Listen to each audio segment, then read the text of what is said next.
Samantala, nanindigan naman ang palasyo na hindi umano scripted ang pagsuko ng utak sa kontrobersyal na 10 billion peso pork barrel scam at Lim Napoles kay Pangulong Aquino. Balikan natin ang report ni Rocky Ignacio. Nanindigan ng Malacanang na hindi scripted ang pagsuko ni Janet Lim Napoles kay Pangulong Aquino. Ang Pangulo lamang anya kasi ang tanging na pagkakatiwalaan ng pamilya Napoles. Noong Lunes, sabi ng anak bayan, hulihin si Napoles. Nung nag-surrender na si Napoles, scripted ang huli. I mean, make up your mind, anak bayan, and be a little bit smarter than what you have stated. Sumuko kasi si Napoles ang itinuturong mastermind ng 10 billion pesos pork barrel scam ilang oras matapos i-anunsyo ni Pangulong Aquino ang 10 million pisong bounty laban sa kanya habang umiiral pa rin ang 5 million bounty sa kapatid nito na si Reynald Lim.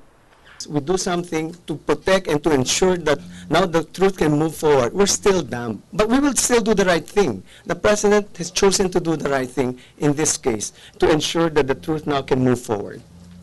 Sa pagsuko nito sa otoridad, bahala na anya ang korte kung karapat-dapat maging state witness si Napoles. Ipinauubaya na rin nila kung iimbitahan ng Senado si Napoles ng Blue Ribbon Committee kaugnay ng maling paggamit ng PDAF habang umuusad na rin ang investigasyon ng Interagency Anti-Graft Coordinating Council kaugnay ng anomalya. Nilinaw pa ng kalihim na hindi naman naging bahagi ng pagsuko ni Napoles sa Pangulo na ibulgar na kung sino ang mga sangkot sa hanay ng mga mambabatas.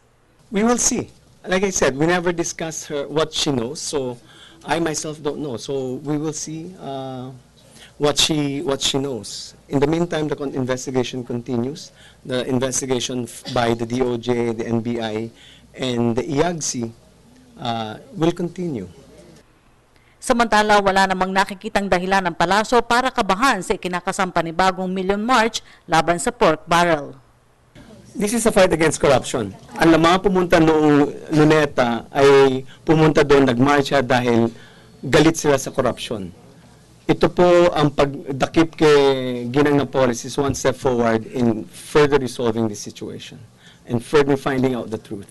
So, are we bothered? These are people who are now with us, allies, our allies now in the fight against corruption. So why would we